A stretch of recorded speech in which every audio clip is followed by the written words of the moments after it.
ആകാശവാണി. നമസ്കാരം. പ്രത്യേക വാർത്താ ബുള്ളറ്റിൻ വായിക്കുന്നത് ഹരിഷ്ണ. കേന്ദ്ര സഹമന്ത്രി ജോർജ് കുര്യൻ മധ്യപ്രദേശിലെ രാജ്യസഭാ സീറ്റിൽ നിന്ന് എതിരില്ലാതെ തിരഞ്ഞെടുക്കപ്പെട്ടു. മധ്യപ്രദേശ് മുഖ്യമന്ത്രി മോഹൻ യാദവിന്റെയും BJP സംസ്ഥാന അധ്യക്ഷൻ VD ശർമ്മയുടെയും സാന്നിധ്യത്തിൽ ശ്രീ ജോർജ് കുര്യൻ റിട്ടേണിംഗ് ഓഫീസർ അരവിന്ദ് ശർമ്മയിൽ നിന്ന് തിരഞ്ഞെടുക്കപ്പെട്ടതിന്റെ സർട്ടിഫിക്കറ്റ് ഏറ്റുവാങ്ങി. കേരളത്തിലെ തിരഞ്ഞെടുത്ത കാരുണ്യ ഫാർമസികളിലൂടെ വില കൂടിയ ക്യാൻസർ മരുന്നുകൾ കമ്പനി വിലയ്ക്ക് ലഭ്യമാക്കാൻ തീരുമാനം.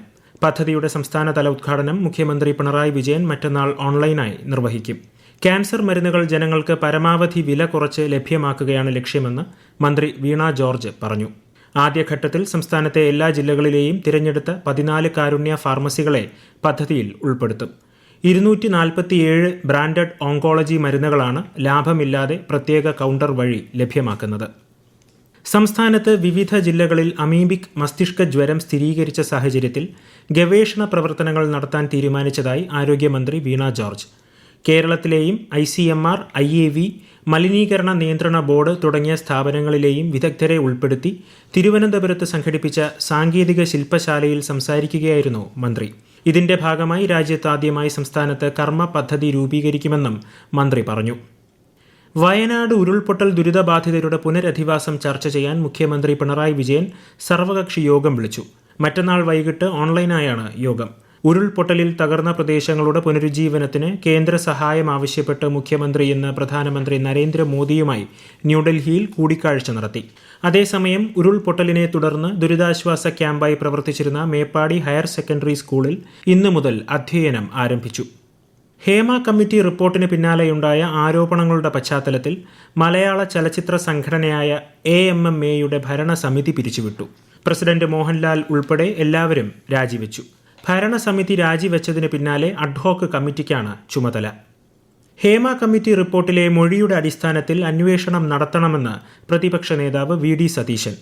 റിപ്പോർട്ടനുസരിച്ച് ലൈംഗിക ചൂഷണം ഉൾപ്പെടെ കുറ്റകൃത്യങ്ങളുടെ പരമ്പര തന്നെ നടന്നിട്ടുണ്ടെന്ന് അദ്ദേഹം ആരോപിച്ചു. അതേസമയം ഹേമ കമ്മിറ്റി റിപ്പോർട്ടിൽ നടപടി ആവശ്യപ്പെട്ട് സംസ്ഥാന വ്യാപകമായി പ്രതിഷേധ കൂട്ടായ്മ സംഘടിപ്പിക്കുമെന്ന് കോൺഗ്രസ് അറിയിച്ചിട്ടുണ്ട്. മഹാത്മാ അയ്യങ്കാളിയുടെ 161ാമത് ജയന്തി ആഘോഷം നാളെ. തിരുവനന്തപുരത്ത് വെള്ളയമ്പലം അയ്യങ്കാളി സ്ക്വയറിൽ രാവിലെ മന്ത്രി OR കേളു പുഷ്പാർച്ചന നടത്തും. പട്ടികജാതി വികസന വകുപ്പിന്റെ നേതൃത്വത്തിൽ വിവിധ പരിപാടികൾ സംഘടിപ്പിക്കും. സമ്മേളനത്തിൽ മന്ത്രിമാരായ V ശിവൻകുട്ടി, GR അനിൽ തുടങ്ങിയവർ പങ്കെടുക്കും. സംസ്ഥാനത്ത് 21ാമത് കന്നുകാലി സെൻസസ് സെപ്റ്റംബർ 2 ആരംഭിക്കും.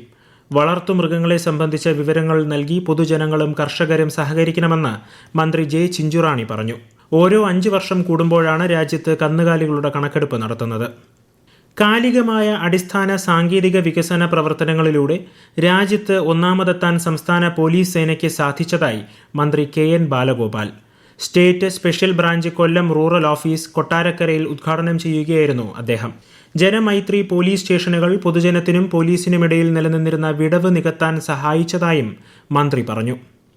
ഈ മാസത്തെ ക്ഷേമ പെൻഷൻ വിതരണം ചെയ്യാൻ നിർദ്ദേശം നൽകിയതായി മന്ത്രി KN ബാലഗോപാൽ കൊട്ടാരക്കരയിൽ മാധ്യമങ്ങളോട് പറഞ്ഞു. 62 ലക്ഷം പെൻഷൻകാർക്ക് ഗുണം ലഭിക്കും. ഓണക്കാല ചെലവുകൾ മുൻനിർത്തി 3000 കോടി രൂപ കടമെടുക്കാനും ധനവകുപ്പ് തീരുമാനിച്ചു. തിരുവനന്തപുരം റെയിൽവേ ഡിവിഷനിൽ ഏകദേശം 10,000 ജീവനക്കാർക്ക് കേന്ദ്ര സർക്കാരിന്റെ ഏകീകൃത പെൻഷൻ പദ്ധതിയുടെ പ്രയോജനം ലഭിക്കുമെന്ന് railway additional divisional manager Viji MR. ജീവനക്കാർക്ക് പുതിയ പെൻഷൻ പദ്ധതിയുമായി ബന്ധപ്പെട്ട ബോധവൽക്കരണം നൽകുമെന്നും അവർ പറഞ്ഞു. തിരുവനന്തപുരത്ത് വാർത്താ സമ്മേളനത്തിൽ സംസാരിക്കുകയായിരുന്നു ശ്രീമതി വിജി. അതേസമയം പുതിയ പെൻഷൻ പദ്ധതിയിലൂടെ തിരുവനന്തപുരം ഡിവിഷനിൽ ഏകദേശം 30 കോടി രൂപയുടെ അധിക ബാധ്യത ഉണ്ടാകുമെന്നും അഡീഷണൽ ഡിവിഷണൽ മാനേജർ വ്യക്തമാക്കി.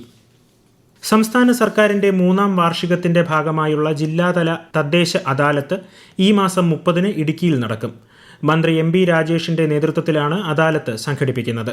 ബിൽഡിംഗ് പെർമിറ്റ് കംപ്ലീഷൻ, ക്രമവൽക്കരണം, വ്യാപാര, വാണിജ്യ, വ്യവസായ, സേവന ലൈസൻസുകൾ തുടങ്ങിയ വിഷയങ്ങളാണ് അദാലത്തിൽ പരിഗണിക്കുക. തദ്ദേശ സ്ഥാപനവുമായി ബന്ധപ്പെട്ട പുതിയ പരാതികളും അദാലത്തിൽ പരിഗണിക്കും. കൊട്ടാരക്കരയുടെ സമഗ്ര വികസനം ലക്ഷ്യമിട്ട് നടപ്പാക്കുന്ന സമഗ്ര കൊട്ടാരക്കര പദ്ധതി സംസ്ഥാനത്തിനാകെ മാതൃകയാകുന്ന തരത്തിൽ നടപ്പിലാക്കാൻ സാധിക്കണമെന്ന് ധനമന്ത്രി KN ബാലഗോപാൽ. പദ്ധതിയുടെ കൊട്ടാരക്കര മുനിസിപ്പാലിറ്റി, നെടുവത്തൂർ, എഴുകോൺ, കുളക്കട പഞ്ചായത്ത് തല ശില്പശാലകൾ ഉദ്ഘാടനം ചെയ്യുകയായിരുന്നു അദ്ദേഹം. പ്രത്യേക വാർത്താ ബുള്ളറ്റിൻ കഴിഞ്ഞു. അടുത്ത വാർത്താ പ്രക്ഷേപണം നാളെ രാവിലെ 6:45.